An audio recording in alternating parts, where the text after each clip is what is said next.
Hi, Suffolk Camper here. Welcome to my Camping and Outdoors channel. Today I'd like to talk to you about the Springfield Armory M1A underlever air rifle.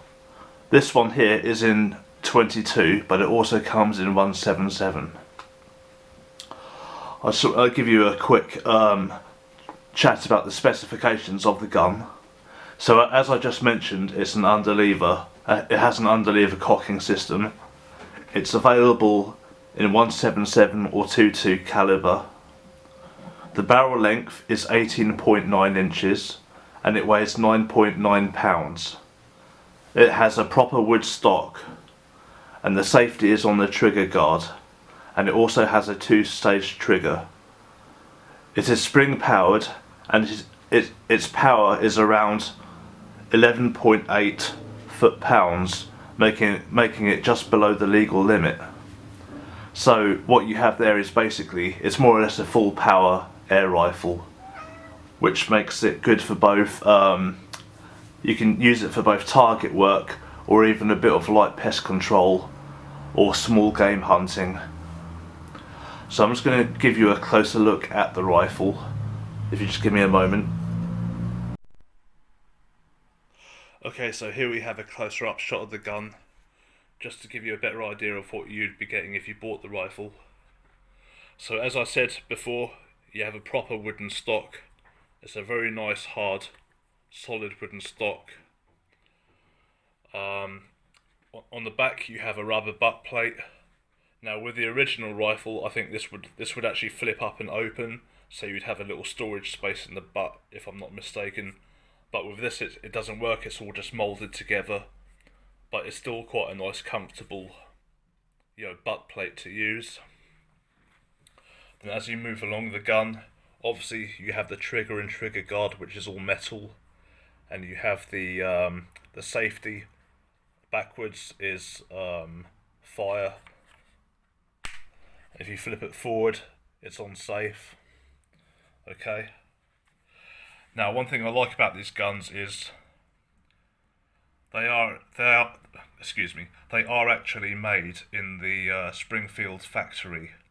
They're not like an Umarex or KWC copy or anything like that. These guns are actually made by Springfield, which is one thing I actually like about them. And they have the proper M1 Garand style sight, that kind of pinhole sight. I can't remember the proper name for it. And this is adjustable for both windage and elevation. If I'm not mistaken, that is the elevation, and this here is for windage. Now this whole area here, obviously in the real firearm, this would be the loading breech. But being an air gun, this is all moulded together, and it's mostly really just for show. And this is actually all made of plastic. But it's you'd have to sort of look up close to see that it is made of plastic. Here you have a cocking lever, which does actually slide up and down, but it doesn't actually serve any real purpose. It's just there for show and to add a bit of realism. And as you move further down the gun, here you have a plastic handguard plate. Now some people, I think, have complained about this being plastic, but if I'm not mistaken, with the original firearm, this area here was actually fiberglass in the original firearm, and fiberglass is actually a form of plastic, so this does actually still keep it fairly close to the original in that regard. And then obviously here you have the underlever, the cocking mechanism, which you will pull down. I'll show you the gun firing soon anyway, so you'll be able to see for yourself, but that's the underlever action. And then obviously here you have the open front sight, and I think here you have basically like a fake muzzle flash. One thing I will say about this gun is this is actually quite a heavy air rifle. I wouldn't say this is a junior air gun, or for people maybe who are maybe generally not that strong. It's quite a heavy air gun. So if it's being used by a youngster, you'd probably be better off having an adult to do the cocking and loading, maybe, because it is, you know, I go to the gym and work out, and even I find this to be quite a heavy air gun. So obviously just keep that in mind in buying it. But yeah, I fired it earlier, and it's I fired it at 25 yards, and I was quite happy with how accurate it was. I still need to zero it in a little bit more because I was still shooting it a bit to the left. But when I first got the gun and first started shooting, the gun was so out of range that I wasn't even hitting the target. So it took me a while to start before I even started hitting the actual target itself. But I did manage to bring the zero in after a while, and now I've got it more or less zeroed in.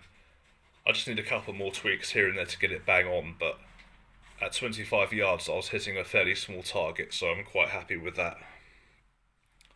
But yeah, this is, for all intents and purposes, quite a nice air gun for the money.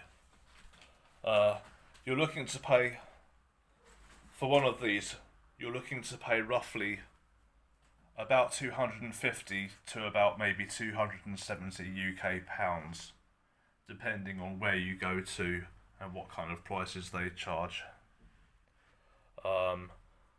Obviously, the price could be either more or less in your country of origin if you're watching this from another country.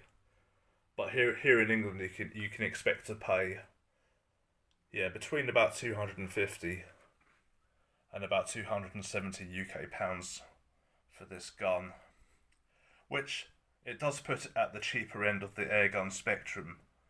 I mean, when you consider for a good quality air rifle, you can usually expect to pay about £600 or so. So this is at the cheaper end of the spectrum. So for the money you're paying, you do actually get quite a nice, powerful, accurate air gun, which also looks the part as well. I mean, this is really quite a nice looking air gun. Okay, yeah, the loading breech is all moulded in and it's got a fake cocking slide, but at the end of the day, it is an air gun and you get what you pay for. And for the money that you pay for this, I think that you're getting a fairly nice deal and a fairly nice looking air gun, in my humble opinion. So anyway, I'm now going to stop jabbering on, and I will now give you a quick demonstration of the gun firing at the range, okay? So thank you for watching so far, and I shall see you on the range in a bit, okay? Thank you, bye. Didn't you have to come again, mate? I'll bring you, I've got a lot of shit out. Yeah, I'll bring that next time. Just in case you get your key. I didn't bring me bag because I got it all in there. Oh, well, that's a problem in the bag. Yeah, yeah. I'll give him the Henry. Yeah, just leave the key in the safe. That way, yeah, with the set. I used to have a set only inside the safe. Yeah. Until one day I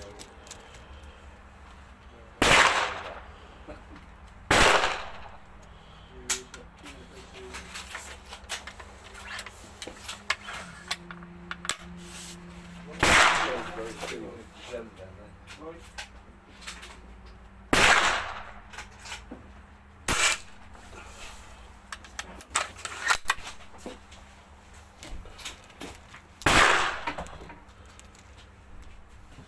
Oh,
Okay, so as you can see,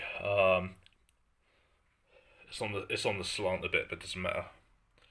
So this was at 25 yards, and as you can see, it was shooting a bit left and a bit high a bit of the time, but that's because I still haven't quite got the gun zeroed in. But as you can see, I managed to bring it in more closer to the bullseye. And remember, this was at 25 yards, and a lot of this was also freestanding.